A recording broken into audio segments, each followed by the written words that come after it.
best friend, and welcome back to my channel. I hope you're having a fabulous day. If this is the first time you're watching my channel, my name is Sebastian and I welcome you guys with open arms. I do pop culture videos every single day, so if you're looking for a new messy best friend, you have found me. Grab a snack, grab a drink, hit that subscribe button. I would be very grateful. You guys,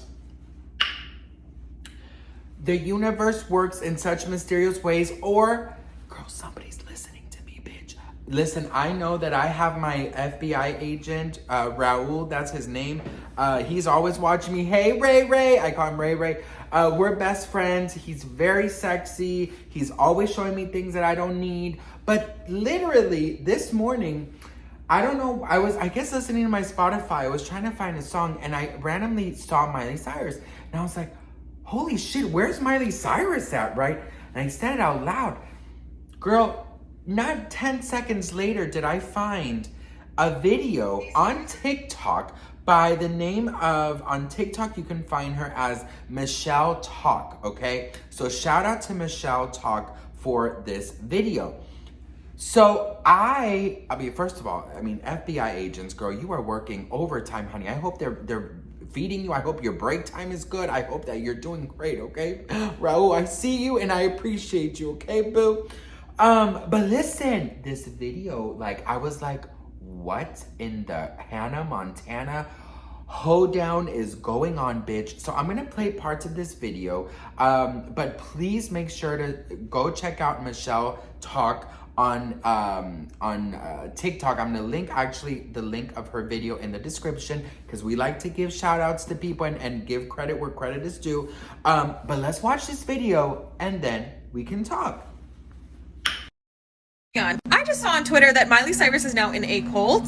The cult is called the Modern Mystery School, and it's not really a school. It's allegedly an organization that trains healing practitioners in the tradition of the lineage of King Solomon. These healers are encouraged to join sacrifices every year and sign contracts stating that they aren't allowed to tell anyone about it. These two girls, Lily and Blue, were allegedly healers at the cult school. They allegedly met Miley in February of 2023, right after Flowers dropped, and encouraged her to join their cult.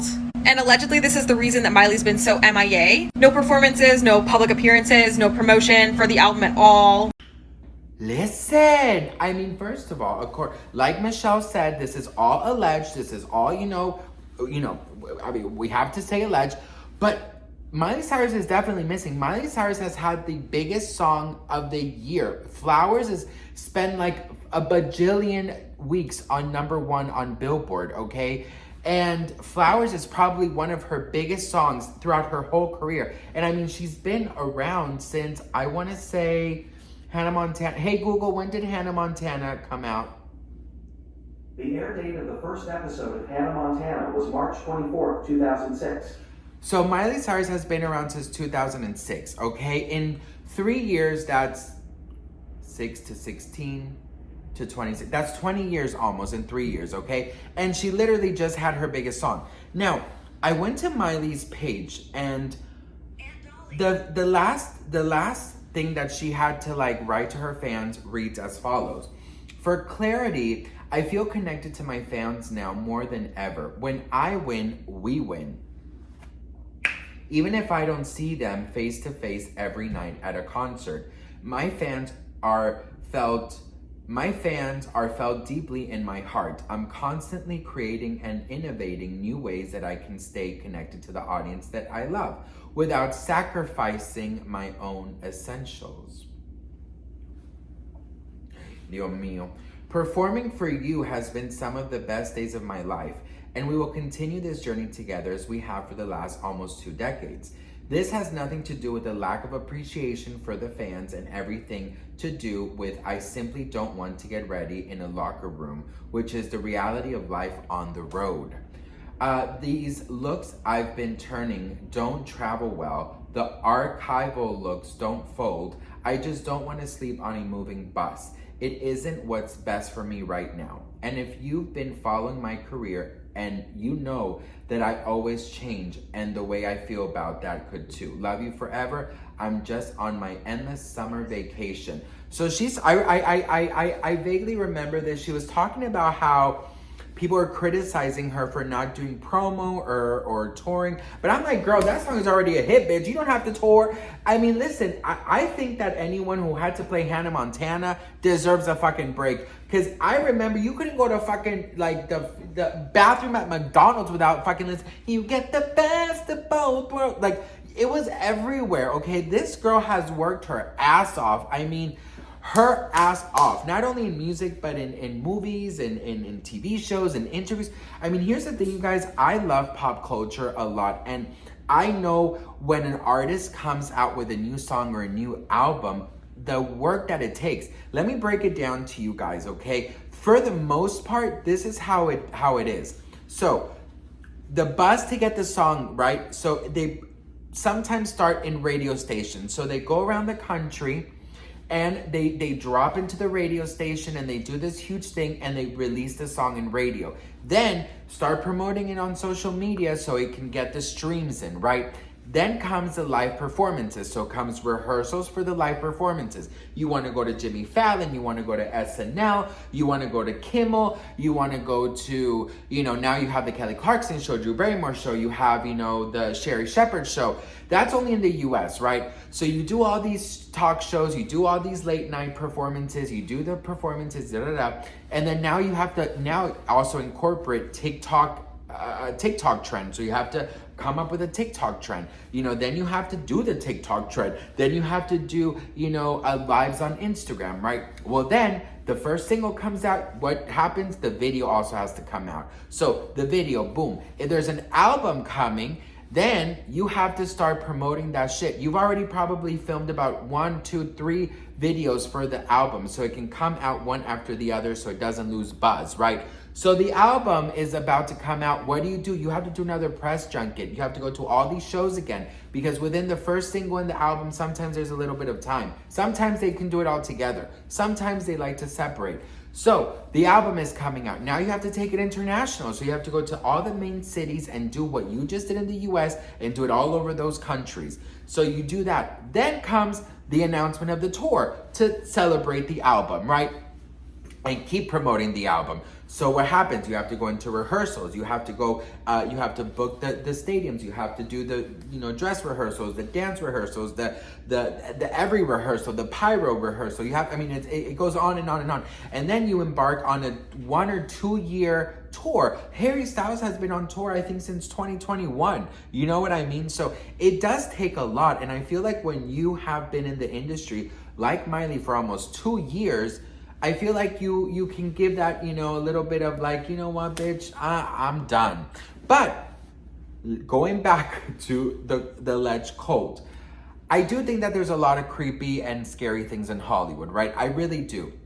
But I, in my opinion, think that Miley Cyrus has a good head on her shoulders. I really do.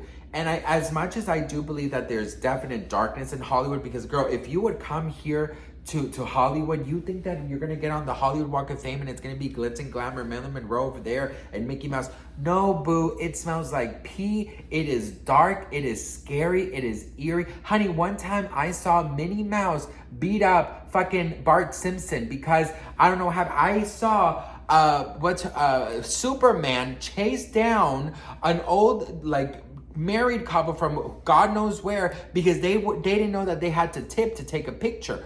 I've seen some shit, bitch. I've seen some shit. You know what I mean? I'll never forget when my husband and I first moved here. We were walking down Hollywood Walk of Fame for the first time, and my dream has always been to go to the Britney Spears star.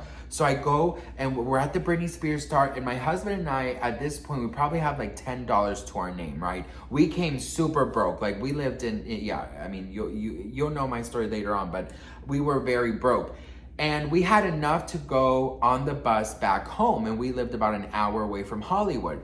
So I just remember that, that day everything was so new, and oh my God, it wasn't what I expected, but I was so excited that I got to go to the Britney star. And then I saw, who did I see? I think it was Lucille Ball from I Love Lucy, a character, but I mean, a very good character.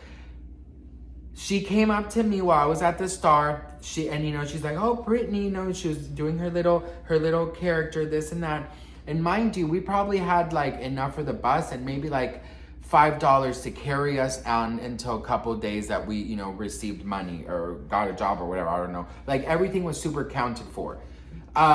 So she comes up to me and to my husband, and she's talking to us. Is this your first time in Hollywood? And this, and I, you know, I'm talking, I'm going along. I mean, yes, you know, it's my first time and it's amazing. We're having so much fun. Next thing you know, she's like, let's take a picture. Let's take a picture. I was like, oh, okay, sure. We've been talking now for like 6 minutes, you know, so we take a picture. And then, you know, I'm like, well, thank you. It was lovely meeting you. I swear, innocent, I had no idea you had to tip her, okay? Honestly, I probably thought that like Hollywood Boulevard hired these people and that was their job to do this, okay? I was, you know, young and dumb 8 years ago. Well, this lady, you know, I was like, thank you so much. We turn around, this lady like breaks character completely and starts going off on us, like calling us every name in the book. And my husband and I got super nervous, and then she started calling other characters that to come help her. And I was like, oh my God, we're about to get jumped by the fucking Powerpuff Girls. Like, what the fuck is this? So, you know, we're like, I'm so sorry, we didn't know we had to tip, you know. And then we had our bus fare, and then we had $5, but it was like a $5 bill. And I'm like, do you have to? She grabbed it and just ran. And I'm like, holy shit. Like, that was like my first big, you know, boom into Hollywood. Call me dumb, call me naive. I had no idea you had to tip. But yeah, now that anyone comes, I'm like, girl, prepare. If you want to take a picture of fucking Goofy and not get beat up, bitch, or Winnie the Pooh, bitch, you got a tip, okay? Anyways, so yeah, the cult thing, I'm not sure, but Michelle makes a lot of, you know, scary points. It is scary to think, but Hollywood is a dark place, you guys. And you know what? It could be that she's tired and she just wants to relax, or it could be, you know, that she's into something. She's preoccupied. But what do you guys think? Let me know in the comments. Again, shout out to Michelle Talk on TikTok. And I love you guys so much. And I'll see you guys in my next video. Mwah.